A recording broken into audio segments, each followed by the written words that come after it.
Welcome to Module 1 of SafeLand. We're going to kick everything off with talking about how people behave and respond in the face of tasks as well as emergencies and safety. Behavior is a physical display of your emotions. It can be affected by a lot of things, and not simply coming to work, but the things you have going on at home.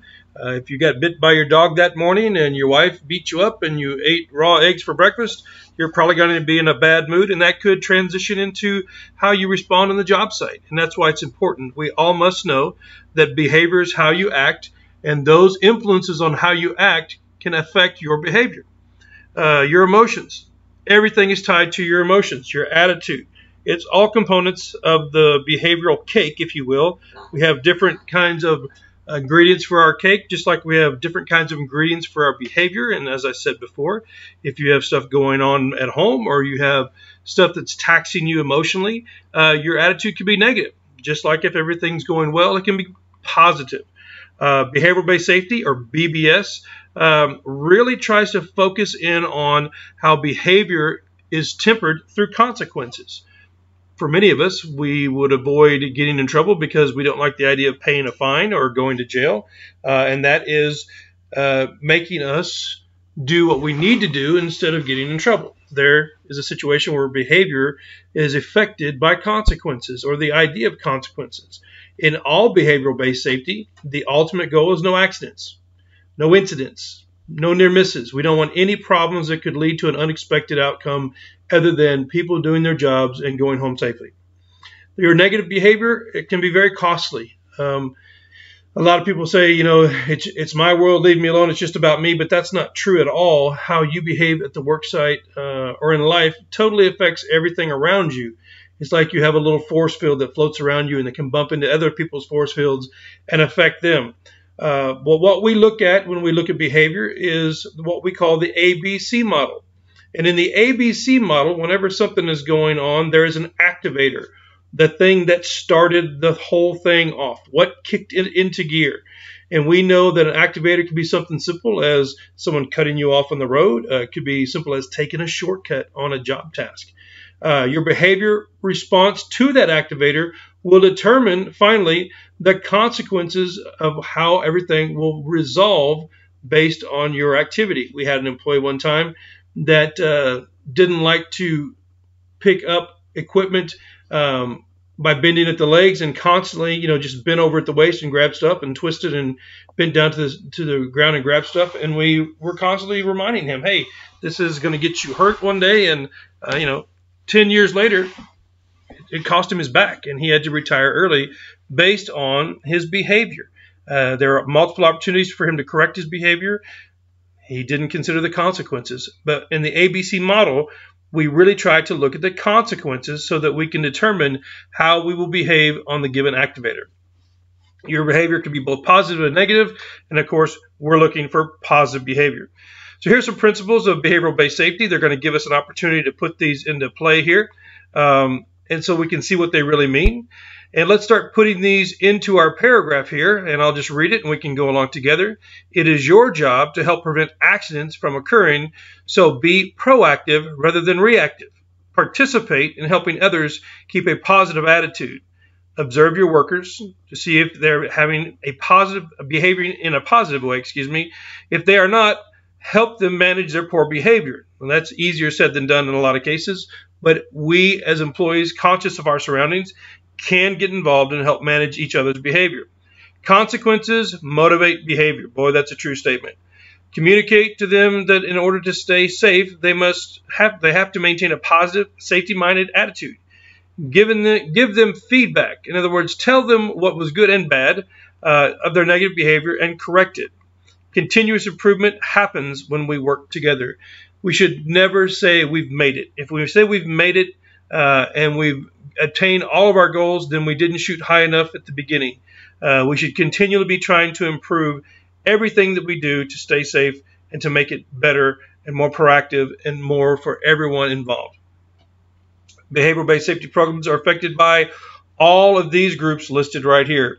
It's not just for the workers. If the workers are out there and they're responsible to behave in a safe manner and follow training and do the processes like they're told to in the written policies and procedures, and the managers and owners are not, then we have a broken system.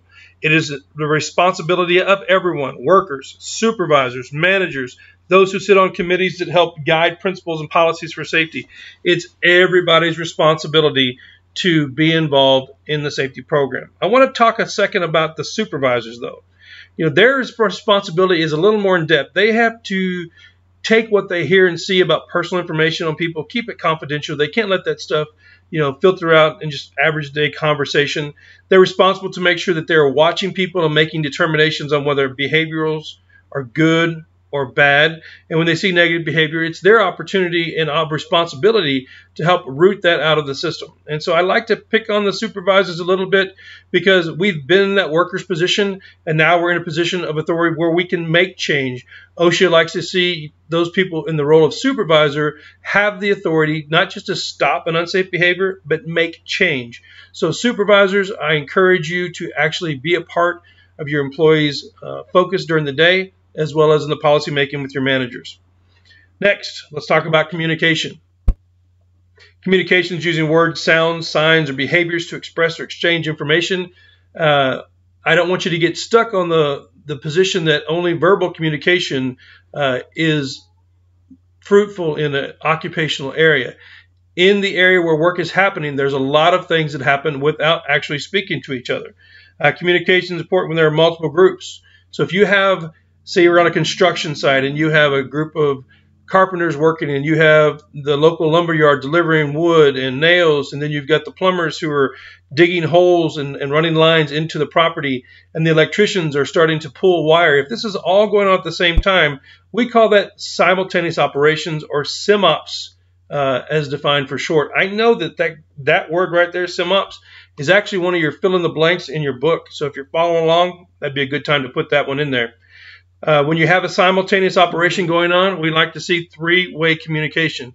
So what does that mean to have three-way communication? It's kind of a military concept.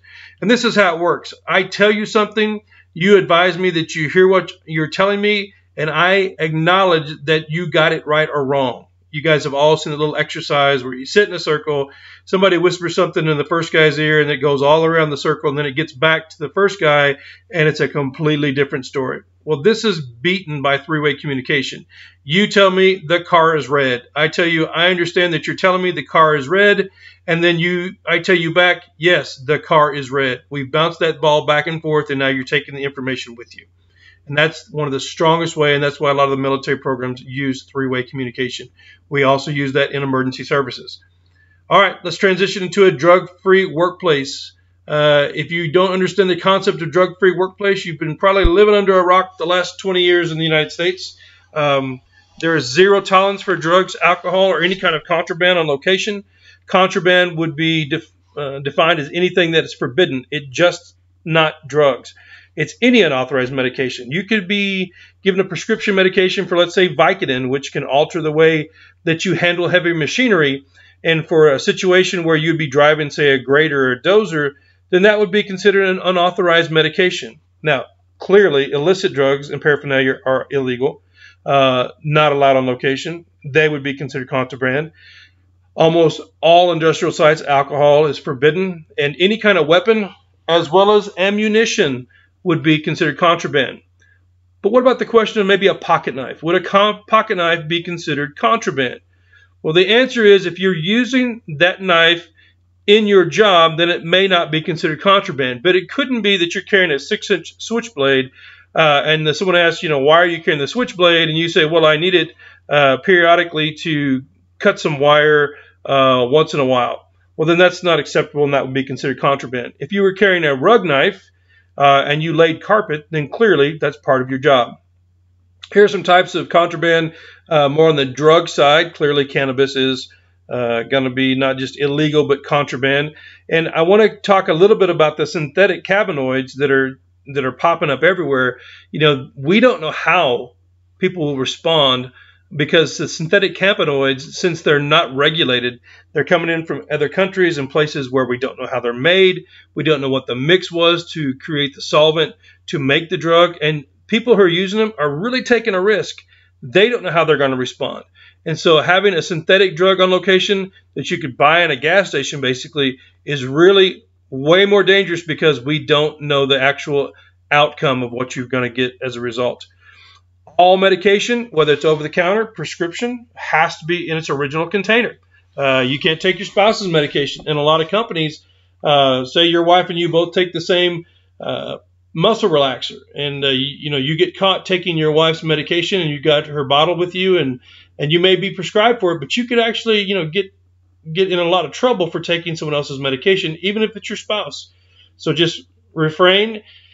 Don't get involved. Don't have a situation where you're going to lose your job simply because of a little pill bottle. I had a situation years ago where a guy had Tylenol and Advil. He carried them in his truck, and to try to cut back on how many bottles he had to carry, he poured his Tylenol bottle into his Advil bottle, and he had both of the medications in one bottle. Well, for whatever reason, it was determined that he had this, and he showed it to us, and we told him, look, this is contraband. And he argued the fact that, well, these are both over-the-counter medications. I bought them. You can tell what they are. And we finally ended the conversation with this. Look, if you were stopped by a state trooper on the way home, and he opened that bottle and saw multiple pills in there of different colors, do you think you'd be going home, or do you think you'd be going with him? Well, with that understanding, he realized, yep, it should be in its same container. And it's same for the oil field, gas industry, workforce of any kind. If you have a pill, it has to be in its original container, and it has to be sealed appropriately. All right, if you're going to take medications, if they're prescription or over-the-counter, you need to let your supervisor know. They can get with the health and safety department, or they can get with our medical advisory teams and find out if there's going to be any adverse side effects that could not only affect your physical ability to perform, but could it have issues with maybe how you're going to be susceptible to sunlight?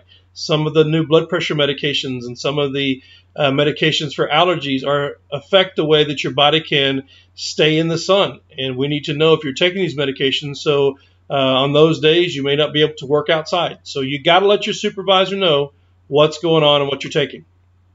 All right, make sure you transfer all medication to the original containers. If you have to transfer it, it can't go from one Advil bottle to the Tylenol bottle and say, look, it's all the same color pill. No, if you're going from Tylenol and you're moving Tylenol to another bottle, it's got to be another Tylenol bottle. It's got to be original container, properly labeled and sealed.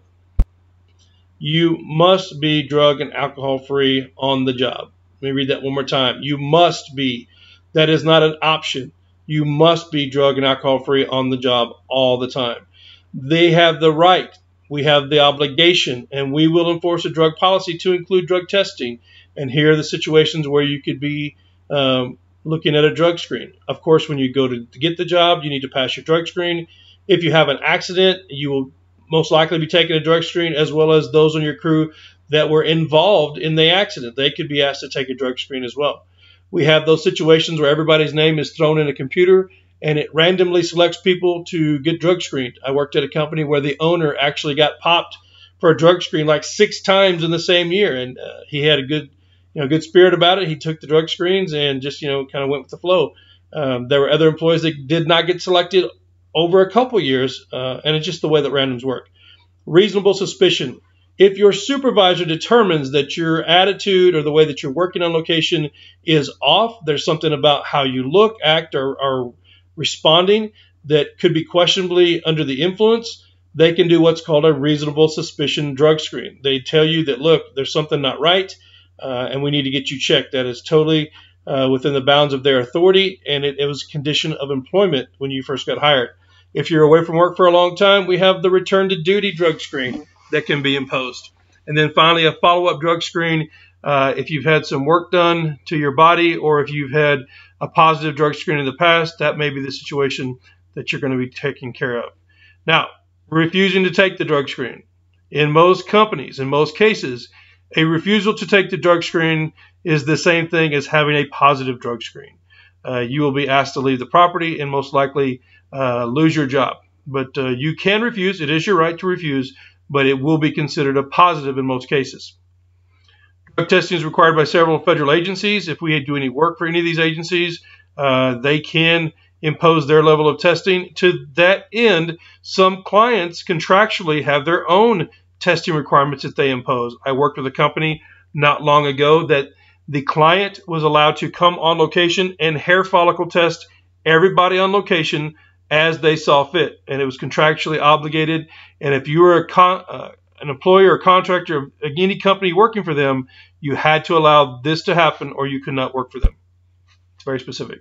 Drug testing may or may not be kept in your medical exposure files. What's important to note is we keep your drug and exposure files active for 30 years past the time of your employment. So if you worked at a company for 10 years, at the last day of your employment, they would start counting that 30 years, and until the end of the 30 years, we would maintain those records in your files. All right. Substances abuse affects emotions, behavior, physical capabilities. We're all clearly aware of that. There's not any children in this group, and everybody understands that that's what could happen. Signs of abuse, something we should look at among our own coworkers. Poor attendance. People start missing work a lot. They make a lot of mistakes that they normally wouldn't make. Missed deadlines. Everything's past due on their tasks. You know, something that should take 3 days, 8 days into it, they still haven't got it done. And then lack for personal health. They don't really care how they look anymore. They have a lackluster appearance. Maybe the guy that used to shave every day and be clean cut no longer shaves and just kind of lets his physical appearance go. There could be something that needs to be questioned. Signs and symptoms and negative impacts. We all have a social responsibility. I know that this is one of the fill-in blanks in your book, something you might want to look at. We all have a social responsibility to report any observed use of drugs or alcohol. Remember, it's not being a rat. It's not telling on somebody. What you're doing is you're actually preventing what could be a situation where somebody loses a limb or, God forbid, their life, and it's all our responsibility. It really has to be taken care of. Some consequences for violating the company drug policy. We could talk about all of these here, but the reality is you could lose your job. Now, there is something on here that I want to talk about briefly, and that's referral to an EAP.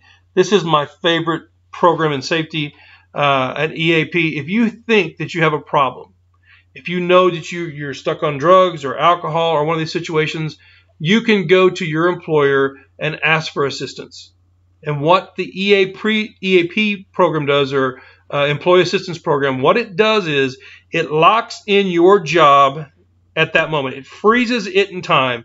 And what your company will do is, now they may not pay for you to get some kind of help or treatment, but they will freeze your position so that you can go get treatment, get yourself cleaned up, and then come back to work as if nothing happened at all. The nice thing about that is, if anybody asks, remember I told you how supervisors had to keep things private? For anybody's information, you're away on vacation, you took a leave of absence, nothing else will be said, and when you return, it's no harm, no foul. Jump back into your position as if you never left. It's a great program. I love it. Supervisors are trained so that they can detect some of those emotional signs that we see in workers that are using and abusing drugs, and those performance indicators will be questioned if you're caught in one of those positions where it looks like that you're abusing some kind of drug or alcohol, or you're emotionally in a position where you could fall into those positions. Remember, it's not personal. Their obligation is to make sure everybody's safe, not just you, but everybody who works around you as well as themselves. It's really important. There's the EAP program. It's confidential. It's maintained confidential through Human Resources and the department, probably with safety. And it's my favorite program. I can't say enough about a good EAP program. I've never been at a company that didn't have something like that. Here's the catch. If I come to you and say, hey, I need to drug screen you, and you said, oh, excuse me, sir, I want to go into the EAP program. Nope, you missed it. It's too late. The EAP is contingent on you voluntarily coming to your leadership or to your safety or to your HR and asking for assistance without being caught in a drug screen situation. If you're caught in a drug screen, your opportunity is gone. This thing needs to happen before you have anybody approach you on a drug screen. And I tell all the guys that I work with, look, you know, we're closer to our employees, co-workers than we are with our own families in most cases. You will know if a guy you work with every day is starting to abuse medications and alcohol. Take the time to talk to that person about the EAP program. You could be the determining line that stops a situation before it gets out of hand and before somebody gets hurt and lives are destroyed. The EAP program, can't say enough about it. Love it. Talk to your people. Make sure that you have one at your companies and make sure that it's available to everybody. All right, let's transition into workplace violence. This is one of my pet peeves. I've been a medic for 20, 30 years, 29 years actually, and I've seen a lot of violence happen towards people, and there's nothing more frustrating to me than workplace violence. People don't go to work because they like to hang out there. People go to work because they have obligations to families, and to be in a situation where you have to be there to take care of yourself or your family and deal with workplace violence is beyond reprehensible in my opinion. Workplace violence is any physical attack or threatening behavior or verbal abuse that happens on the company property or during job-related activities. So it doesn't just have to be while you're swinging the hammer. It could be the trip to the job site. I've had a lot of situations where a group of guys working together and one guy becomes the butt of all the jokes and becomes the guy that gets picked on, and that guy retaliates down the line. That's not where we want to be. Clearly, those workplace violence situations create bullies in our country as well as around the world. We're seeing situations where now people are taking extreme measures and coming back, and other people are getting hurt for whatever reason. They feel that they can have these outbursts, and it's just not acceptable. It will never be a part of the workplace, and you have to maintain a situation where you're professional at all times.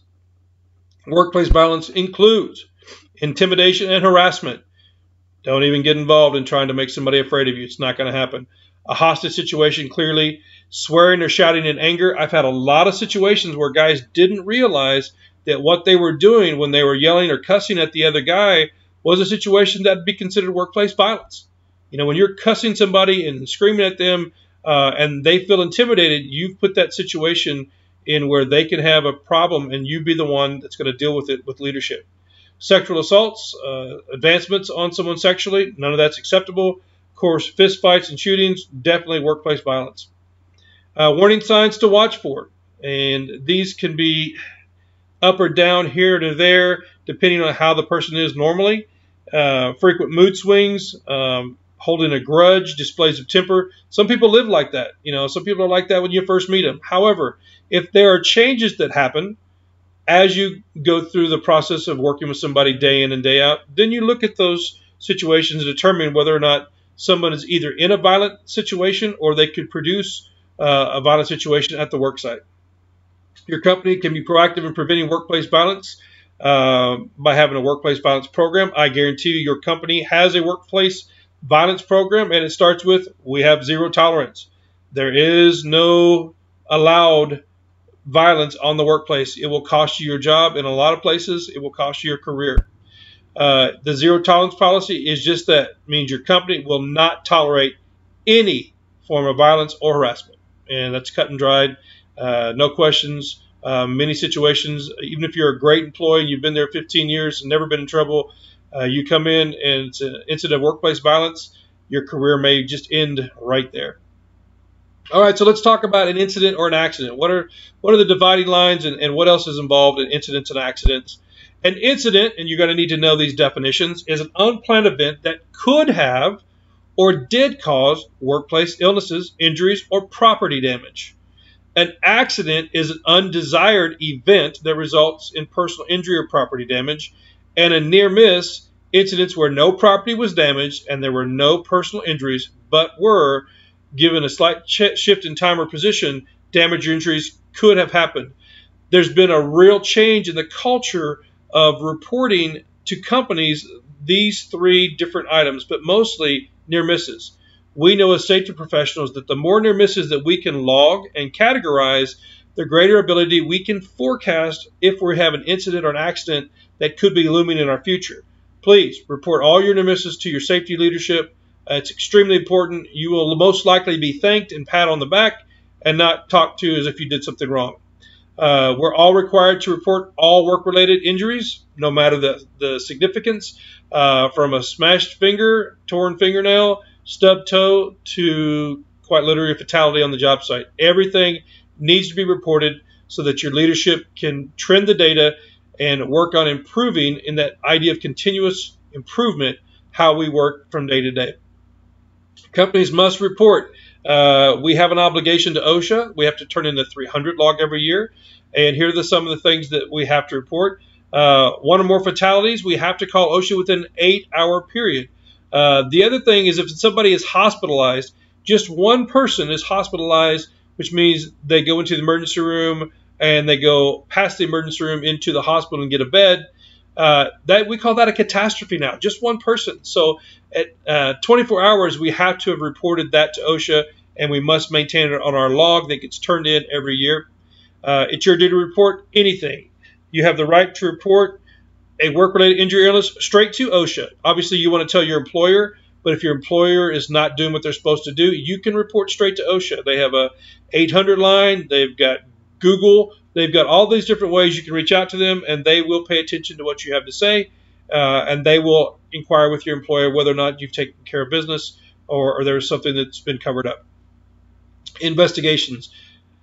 This is kind of a scary part of the job for a lot of people. A lot of people, when you hear the word investigation, you automatically think that an investigation is there to get you in trouble. I mean, if a police officer came up and said, "I'm investigating you," you automatically have that burning sensation in your gut. But what we need to remember with safety is investigations are fact-finding and not fault-finding. We're trying to determine what happened, how it happened, so that we can prevent it from happening again. And that's what we have to really know. And on the other side, on the paperwork side, on our 300 logs, is it a recordable? Is it something we have to report to OSHA on our 300 log? And here's some of the things that have to be reported. Work-related fatalities. Clearly, if somebody dies on the job, OSHA has to know about it. It has to be on our 300 log. If you're injured and you have days away from work, we have to count those days up to a certain amount and put that on our logs. If your job is restricted, in other words, you're normally a truck driver and you hurt your back going down a rough road, and now we've had to move you from driving that 18-wheeler to answering phones in the main office. Clearly, that's not your normal job, so we did a job transfer or we restricted how you do your job, so that would have to be logged. And any medical treatment beyond first aid. And there's a big controversy over what's first aid, what's not first aid, but I think most of us have a good idea. If you're just putting a Band-Aid on something, if you're putting some kind of sunscreen or lotion, or you've got a wash for someone's eye, those things are first aid. If you're getting stitches, if you're getting staples, if you're getting a cast put on, clearly that's not first aid. This is what the OSHA log looks like, and we can go through each part, but basically it starts from left to the right as to the employee's name, and most of the time we don't put your whole name on there.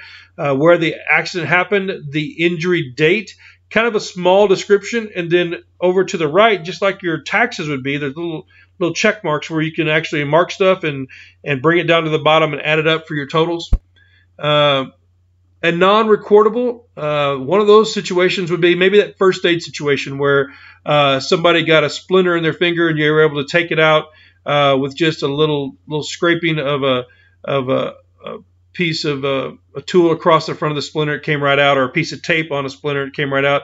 Non-recordables, they don't have to go on our OSHA logs. They're near misses, little first aid treatment stuff, maybe a bandage on your wrist because you torqued your wrist a little bit, but you can keep doing your job, a Band-Aid, those kind of things, not recordables. All right, identifying hazards. It's everybody's job, not just your safety team. Everybody's responsible for identifying hazards. A hazard is anything that can hurt people, damage property, or negatively affect the environment, and we all know that they have to be looked out for or everybody can get hurt. And it's not just about you. You might be the guy who saw it and stepped around the hole in the ground, and the other guy coming across behind you didn't see it because he was engaging in communication with his supervisor, and now he's hurt. Where you had the opportunity to fix it, please take that time, stop work, and get it taken care of. Hazardous sources could include any one of these little guys on this chart, from mechanical to electrical. Gravity, that's as you get older, a little more of a dangerous hazard than when you're younger, but falling and slips and trips, bad thing. Sound, a lot of people don't consider sound a hazardous source, but sound is one of those things that can do immediate damage if it's loud enough, or in most cases because of vibrations and the way the sound just kind of lingers, it can have a slow effect over a long period of time and it change your life. So all of these sources of hazards, or sources of energy we like to call them, can do damage either in the immediate or the long term either chronically or acutely to the person at different levels. We have a hazard plus the exposure equals the incident. So if you've got the hazard and you don't take care of it, depending on how long you're exposed, depends on how bad the event could be in an incident. Hazard control. All right, there's a couple things we should talk about hazard control, and this is basically a universal concept. It's not just in oil and gas or in construction or general industry. Hazard control crosses all genres of the workplace. The most effective way to avoid exposure to a hazard is to control the hazard. If I've got a pit bull that's in the backyard that would eat you, if you went in my backyard, if I took the pit bull away, no more hazard. And that's the best way that we can do to control a hazard. This is what we call the hierarchy of controls. And I want you to notice that PPE, or personal protective equipment, is the very last thing we should consider in controlling a hazard. If we get to PPE, that means everything else we've tried, and engineering control, administrative control, all these different types of things have failed, and the only thing we can tell you to do is PPE. For example, if you're working in an area where stuff falls and could hit you on the head, a lot of people go right to the hard hat.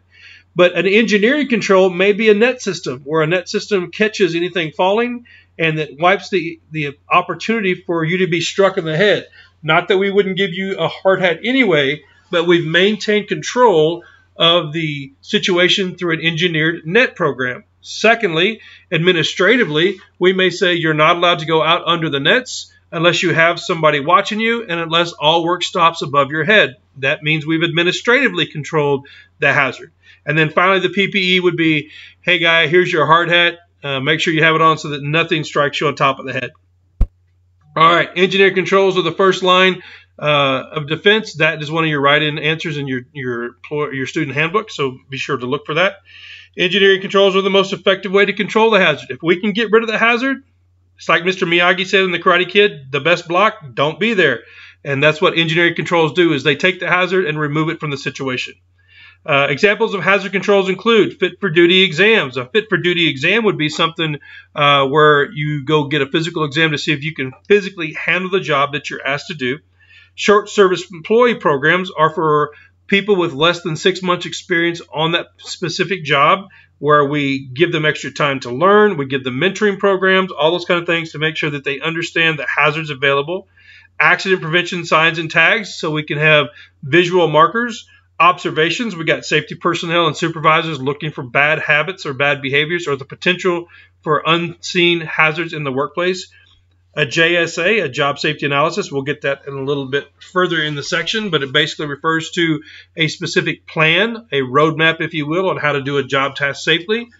And work permits. Work permits deal with certain activities which are inherently hazardous, and a permit must be issued so that people can do it and do it safely.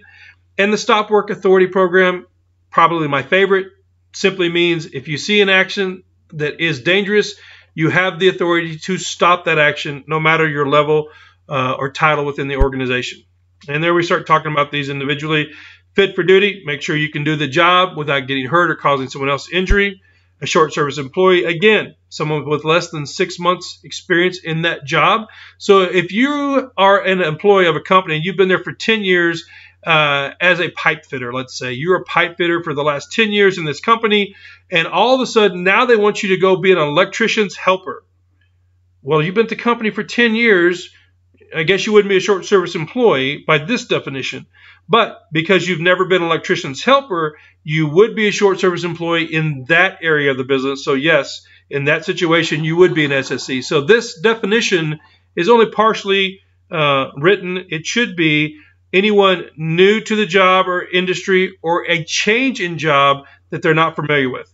All right, mentoring. Mentoring is just a great program. Everybody should do it.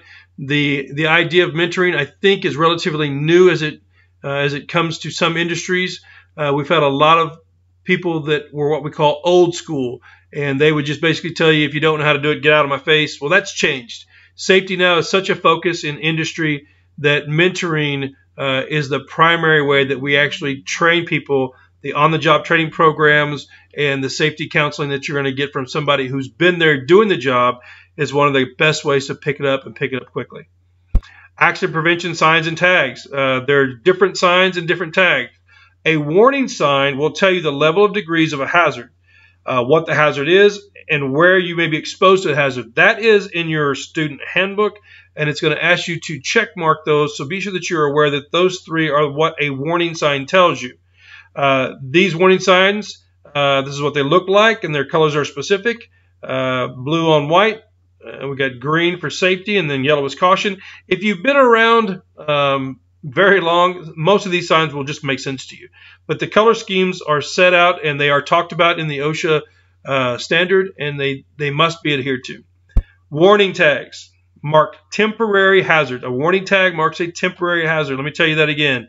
A warning tag marks a temporary hazard. That's going to be in your book. Not used to mark permanent hazards at all. They must meet the OSHA requirement, and they must include a signal word and a major message. Here's an example. Danger, do not start. There's your signal word, there's your warning, and the red and black signifies what kind of warning sign it is. All right, this is a little activity that's in your book that you can go through and you can write in what each of these bad boys are. I'm clicking through because we want you to do it in your book. Observations. Identify unsafe actions or conditions.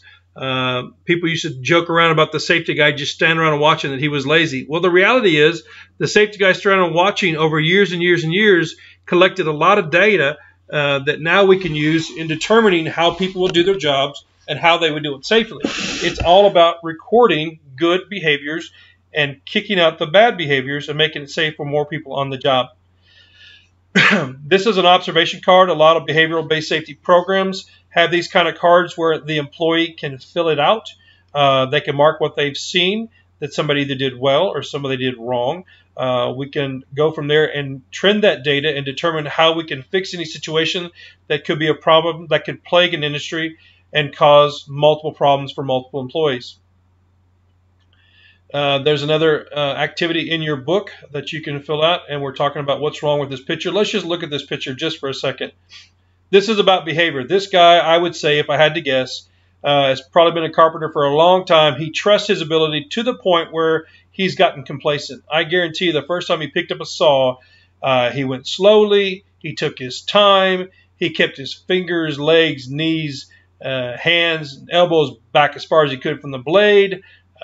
And now he's done it so many times, he's just taking risks because he thinks he can control the situation. The reality is there's a lot going on with this guy's behavior. He's got a situation where he's using his leg as a cutting board stand. He's got stuff around his feet to where if he had to get up and move quickly, he couldn't do that. He's got a hammer leaning across his ankle. He's actually got chemicals behind him. There's no exit path that's open to him. There's a nail sticking up. You see his left knee on the ground, that board, there's a nail sticking up. So if he stood up quickly and took a step, that would go right through those less than adequate footwear that he's wearing. No eye protection, I don't think that we can see in there. A lot going on here, a lot on the observation card, and that would be a situation of stop work authority for most of us. So what is stop work authority? Stop work authority tells us we have the obligation to stop the unsafe behavior. And we do a lot of that when we get into our JSA program. And what does JSA stand for? The JSA is a job safety analysis or a job safety environmental analysis. They may be called JHAs where you are in your particular industry. And basically what it is, it's a roadmap on how to do a specific task. You'll have on usually 3 sections. And the first section counts down maybe 3 to 5 steps on how to do a job. The second section takes each one of those job steps and determines, is there a hazard? And then the final step determines what we can do to prevent those hazards from happening. Everybody must participate in the JSA. When I give JSAs, a lot of times I will have different employees do JSAs, and so it's not the same guy every day. You should do a JSA before each job if the job changes or if somebody new comes to location, especially if somebody new comes to location so they can know if the hazards are going to be there for what we are doing. Performing a JSA analysis, it breaks down the job into basic steps. As I said before, it's usually 3 to 5. It reviews the hazards for each step, eliminates the hazard in a control method, and at the very bottom, it is signed by all the employees. It becomes a contract between the employees that they all agree this is what we're going to do, this is how we can get hurt, and this is how we're not going to get hurt. It's interesting to note this is not a requirement of OSHA. A JSA, or job safety analysis, is not an OSHA requirement. However, it is recommended by OSHA. I do a lot of legal work, and one of the things we find out as soon as OSHA comes on the scene for an accident investigation, the first thing they ask for is, do you have JSAs for this job? It's a trusted tool. It is an industry-specific tool, and it's best practices, which means everybody recognizes that we should do it. Now, before you start the job, after you've completed a JSA, your supervisor should look at the JSA and make sure that everything's appropriate for what you're going to try to do. And at that point, they may ask for additional information or go ahead and free you up to get stuff going for what you're going to do. How long does a JSA last? As long as a specific task lasts, unless conditions change. And that's what we talked about here. Weather could be the change. So you go there in the morning, it's nice and dry, and you're dumping cement, and you're doing a job leveling off an area with this new wet cement, and it starts to rain, starts to lightning.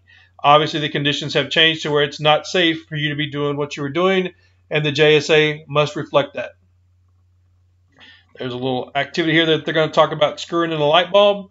And if we had to do the sequence of a light bulb, we're doing our JSA, so the first section would be the job steps. So the first thing we would do is set up our ladder. I would disagree. I would say the first thing we would do is probably select which ladder we're going to use. But set up the ladder we'll go with. You're going to prepare your light fixture. You're going to climb that ladder, so you're going to make sure that you're doing it safely and in the right positions.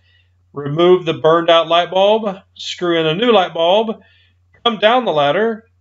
Put away the ladder. And then turn on the power. Now, so those are the steps. Now, that's the first section. That's what we did. We broke down the steps. Now, for each step, we're going to have a potential hazard. So setting up the ladder may tip over. That's our hazard. So what's our control? We're going to inspect the ladder for damage, place the legs on a hard, flat surface, and that way we're controlling that hazard that refers to setting up a ladder. Each one of these are going to have their own little section. On every JSA, there's the same 3 sections. And here's what's important for you to know. Your JSA doesn't have to be done on a company-specific form. You could do it on a napkin. You could do it on a piece of scratch paper, as long as it's done and everybody understands and agrees to what's going to happen. So there's our entire process of putting a light bulb in. And, you know, a lot of us, I'm just going to go screw in a light bulb. Well, the reality is maybe you've done it 100 times. But changing a fixture may be something that some people have never even attempted. And they need to know that this is where they could get hurt. And this is how you explain it to them and make it safe for everybody involved. Not just you, but the short service employees and the people that have never seen it as well. It also helps control those people who are not compliant anymore. They've done it so much that they let complacency lead the way. Remember the guy that was sitting down cutting 2x4s with his leg as the sawhorse? That guy probably done it 1,000,000 times, and now he's got complacent, and that's where injuries happen. All right, so work permits. What's a work permit? A work permit authorizes certain dangerous activities that are inherently dangerous. You see right here on our slide that this is a work permit for a confined space. Somebody's got to enter an area that we know is not meant for humans to be. There could be potential hazards in there, and the oxygen in the environment could be high or low. There could be chemicals. There could be animals. There could be all kinds of hazards which somebody can get hurt. It could be an engulfment situation where there's an excavation and the dirt could collapse on them and kill them. So this confined space permit would have to be filled out and approved by a supervisor before somebody could go into that area. These are some of the categories that we have work permits specifically for within all industries. Lockout, tagout for electrical or some kind of energy that can be released in an uncontrolled fashion. And lockout, tagout happens when there's being maintenance done on a piece of equipment. A confined space we talked about. Hot work could be welding, for example. Anything that could create an electrical spark or burn or cause a fire. When there's barricading going on, cold work or utility hookup. These are just examples of when permits would be required. The permit should explain the controls that you need for a certain type of work and who's responsible for making sure they're getting done. The permit is super important. It is important that permits are posted in visible locations. It does no value to the employee base if you do this really great permit identifying all the hazards and who's responsible for everything, and then you stick it in the drawer. No, it should be posted on the job site. It should be where people can see it, And anybody coming on the location could know, hey, there's something going on here that's inherently dangerous, and there's somebody I need to see before I enter this area. Work. Each facility has its own formal policy for permitting, and it's our responsibility to follow that policy no matter what. If you worked at Walmart and they had, that's just an example, I just threw Walmart because it's a big name out there. If they had a permit process for doing some kind of electrical work, it may not be the same if you went to Kmart. Kmart may have a totally different policy. And just because you're familiar with one doesn't mean you're adequately formalized with the other. You have to know each company's policy individually. SWA. SWA stands for Stop Work Authority. It's your responsibility to stop anything you see that could be dangerous. Any shortcuts have been taken. I like to say not just your responsibility, it's your obligation. If you see something that somebody's doing or a process, I don't care if it's the head guy in the job, it's your obligation to stop what's going on to make sure that people don't get hurt. Interventions of Stop Work Authority. When you use your Stop Work Authority to change, slow down, or stop an unsafe act or condition, you are intervening. An intervention is not just an observation, but an action. Again, it is your obligation to stop what's going on. Now, if you use your Stop Work Authority, say that they're doing something and you're a new employee and you see it as being dangerous. You stop the work, your boss, he stops everything and takes the time to explain to you, okay, this looks dangerous because what you're seeing you're not used to, but this is how it works. This is what we expect to happen, and it's a controlled situation. If it's explained to you and it makes sense, then you go back to work. If it's explained to you and it seems like just a cop-out or they're just trying to take shortcuts, then you don't have to go back to work. That being said, I've been in a lot of situations where somebody just didn't want to work and they just yelled Stop Work Authority and shut the job down, and then wanted to fight with the leadership even after the job was evaluated and there was determined to be no hazard. They used it to try to get out of work. That's not what it's for. This is a tool for the employee base to make sure no one gets hurt, and it should be used not sparingly, but when needed, when necessary. Never feel like you're hindered from using it. Throw it out when you need it and make sure that it is taken care of by leadership, and you have the right to report if somebody's not doing what they're supposed to in a situation where Stop Work Authority has been used. All right, can you think of any situation where you would use Stop Work Authority? These are all situations where we could use it. They're kind of like just pointed out kind of thing. If you see somebody not wearing their hard hat, that's an example of PPE, you would stop it. People driving a company vehicle not wearing their seatbelt, those kind of things. People trying to pick up stuff that's clearly too heavy for them, you would stop the job. If you had somebody on a forklift backing into a group of people, clearly you would try to stop that situation, yell out, honk your horn, get it stopped before somebody actually gets damaged. When you use your Stop Work Authority, your company's Stop Work Authority policy should protect you from backlash. In fact, not only does it protect you from backlash, under the federal OSH Act 11C, if you report these situations and you are considered a whistleblower because people didn't stop the work, then you are federally protected. It's not just local protection. If someone uses Stop Work Authority, please support them. Please be a part of that situation. Even if you don't agree with it and you think they're totally wrong, actually step in and say, all right, let's see what this is about and let's get it taken care of. Let's talk it through. Those are kind of things that needs to be taken care of. And your leadership should never reprimand you for Stop Work Authority. If nothing else, they should thank you for taking the time to pay attention.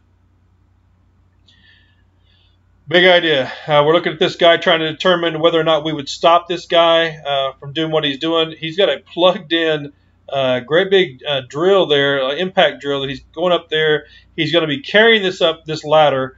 There's a lot going on in this situation, but clearly we would stop this situation because there's no way the guy can effectively and safely climb the ladder while carrying a piece of equipment that's actually energized. He's going to have a lot of problems if that thing kicks on in his hand. Excuse me. Personal protective equipment. Remember when we talked about our hierarchy of safety controls, that engineering control was the most effective way to control a hazard. The least effective is personal protective equipment, the hard hats, the safety glasses, the gloves, and so on. But we want you to be aware of what they are and how to use them. It's really important. Companies are required to pay for your safety equipment. They can't tell you you're going to pay for your own hard hats. You're going to bring your hard hat from another job or another company. They can't do that. They are responsible under obligation of the OSH Act to not only determine what you need, but to get it for you with some exceptions out there, and to make sure you know how to use it, how long it will last, and what the limitations are for your PPE. It is your responsibility to use it appropriately, wear it when you're supposed to, and not just when you're being watched. So here's some of the things we can talk about for eye and face protection. Protect your hazards from your face and your eyes from chemicals, the environment, skin irritation, those kind of things. We have safety glasses, goggles, and face shields. In some situations, you may need to wear a combination of these things. Say you're welding or you're grinding and you put the face shield on. Well, the face shield may protect you from direct bouncing pieces of slag, but what if the slag or the stuff you're grinding bounced off your chest, hit the inside of the face shield, and bounced back into your eyes? Well, in that situation, the face shield was useless. So when you're doing stuff like grinding, you may have to wear a face shield and goggles so that there's a better protection from the sides of your eyes and underneath the face shield itself. Eye protection must fit snugly, must be the appropriate type of protection for the job that you're doing, and it must not interfere with your movements. For eye and face protection, it has to be Z87.1 approved. And if you look on the inside of the arms, it's got a little picture here on these glasses, you will see a stamp that actually tells you whether or not it's Z87. And I can tell you, as a safety guy with years in the field, if we see you wearing something that looks like fishing glasses, we will ask you to see your glasses, pull you off to a safe area, maybe into the vehicle, and say, let me see your glasses. And we will be looking for that Z87. If we don't see it, then you're not wearing the appropriate PPE, and you will be transitioning into something else. Face shields. We talked about face shields. They may be used in conjunction with goggles. Hearing protection. There is no fix if you lose your hearing. Once it's lost, the cochlea is damaged, there's no replacing it. We can do cochlear implants nowadays, but it's never quite the way it was before. So we do a lot of hearing conservation to control the noise. Anything that is below 90 decibels is an area where you can work in up to 8 hours. Beyond that, if it goes past 90, you need to wear some kind of hearing protection. dBA, the decibels, that's how we rate sound, and you can get those kind of things for your phones to determine how loud of the area that you're working in. We have earplugs and ear muffs. Those are two of the common hearing protection devices you see in industry. We use them in conjunction with each other sometimes. If something's really, really loud, the NRR rating, or noise reduction rating, say that those earplugs have an NRR rating of 30 decibels. That means that it will reduce the sound by 30 decibels. So if you're in an area that's loud enough to be 100 decibels and you wore those little earplugs, you would take the 30 decibel reduction from the 100, so that takes it 100 minus 30. You're now in an area that the decibels are 70, which is totally safe for you to work in throughout the day. This is how you put an earplug in. A lot of people don't realize, if you're using little squishy earplugs, that there's actually a process that you should go through. It's not just squeezing them and sticking them in your ear. You squeeze it after you roll it, and you hold it in position in your ear until it totally expands. Otherwise, it will actually push itself out of the ear canal. It could take 20 to 30 seconds per ear, and a lot of these little devices actually have these directions on the side of their packaging. Head protection. It's not just grabbing a hard hat. Hard hats can be specific for the job. They protect you from falling objects, bumping your head, as well as coming in contact with electrical problems. A hard hat is used in a workplace, must meet the ANSI requirements. It's going to be on that little label that you see in the brim of that hard hat. It will be stamped, and as safety professionals, we will be looking for that, as well as you should when you receive a hard hat from your employer. There's different types of hard hat. A type 1 hard hat protects you from objects that are falling from above, but may not protect you from side or blunt force trauma that comes in from the side. Type 2 hard hat protects you both vertical and lateral penetration and impact. One way you can distinguish the Type 2 from the Type A is the foam inner liner. You can see it on there. The Type 2 has got the foam inner liner, so that it actually has a shock absorber if you were to get struck straight on from a piece of falling debris. SSEs may wear a different color hard hat so that you can see them in the crowd. If you got a bunch of people working out there, and you as supervisor or you as someone coming on location, you can see right away who is the new guy, who's the guy that should be with his mentor. And sometimes we use a different colored hard hat. Sometimes we use a sticker on the hard hat. Sometimes we actually give them a different color uniform top. Hand safety. Probably the greatest injuries that we see in my segment of the industry is hand and finger injuries. And this says it's 1/3. I would say it's actually probably more than that. Causes of hand injuries could be boredom, inattentiveness, and distractions. I would say complacency, doing stuff a bunch of the time.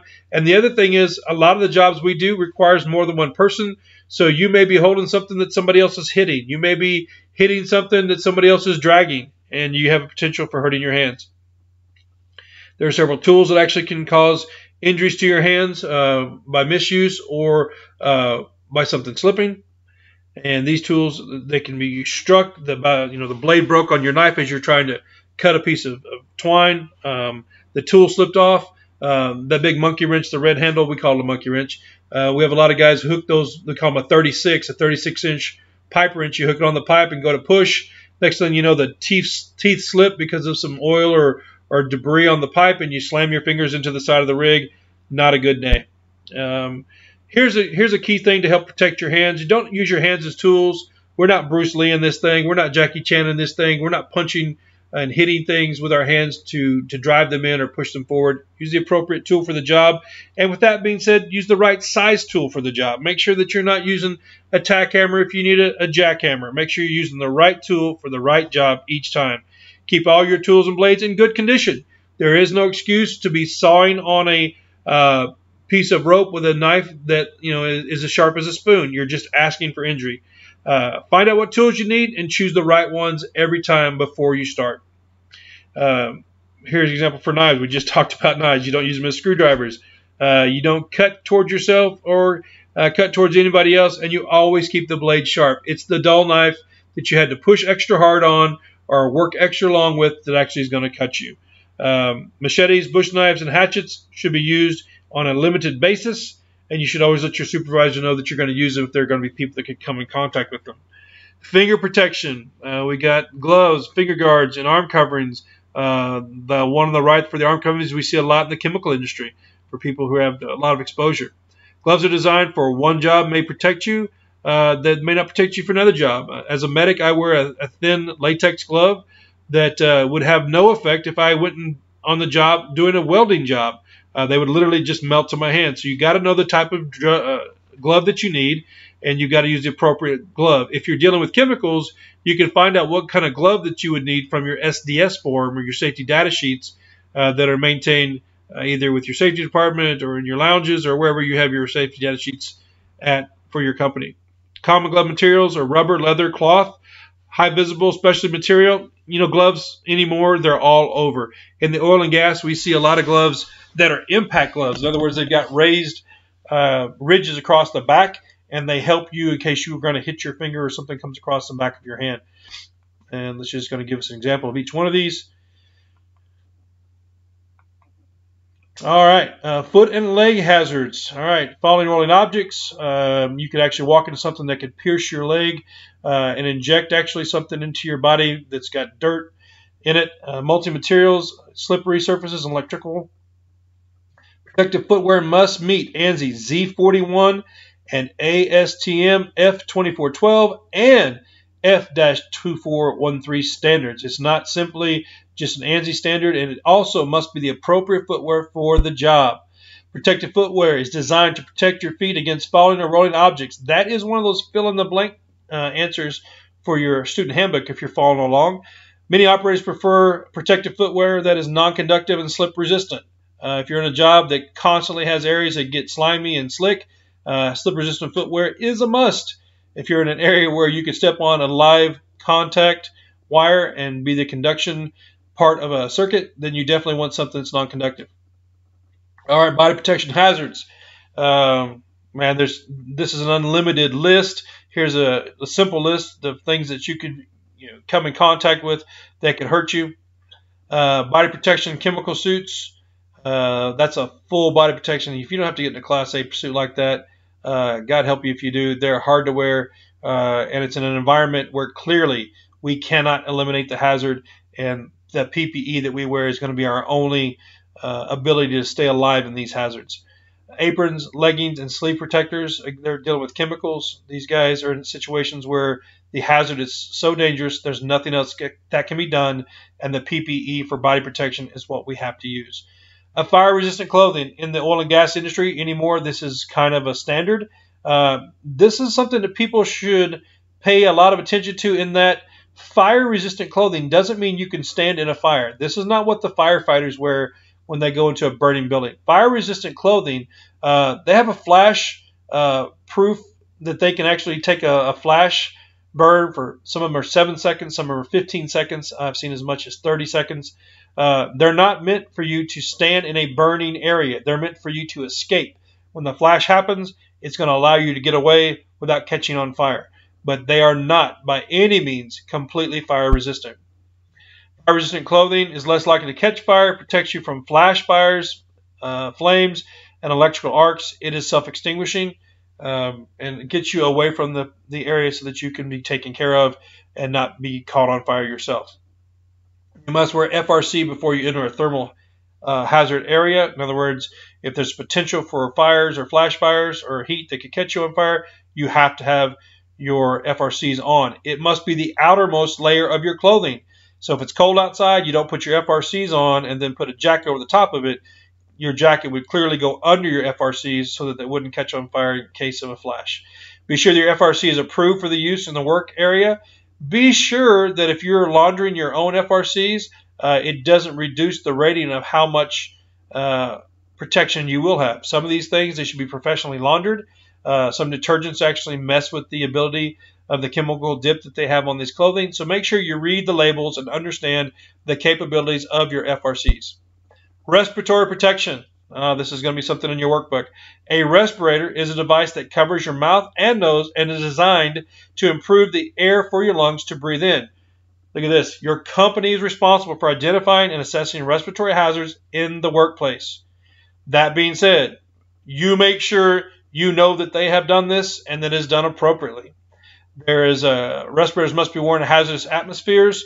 We have what's called IDLH, or immediately dangerous to life and health, or immediately deadly life and health, and contains contaminants over set exposure limits set by the OSHA standards and some of the industrial hygienist programs. Respiratory protection. You have to be taught how to put on your respiratory protection, how to take it off, how to inspect it before each use, what it can be used in. You can't use the same respiratory protection in all environments. And if the seals are appropriate for positive pressure or just for something that you can wear loosely. Your company must evaluate your situation. If you're going into an area that's highly dangerous, you may have to have a fit test. Your fit test may be something that actually ensures that the right mask is the right size for you. In other words, you're going to have to go into this area where they're going to put a little mask on you. They're going to seal it, check for leaks. But before you can do that, you have to be medically evaluated for the fit testing. OSHA produces a medical fit test evaluation. You fill it out, and a physician or a medical professional looks it over and determines that you can physically endure working in an area where you would have to wear a positive pressure mask fitted tightly to your face.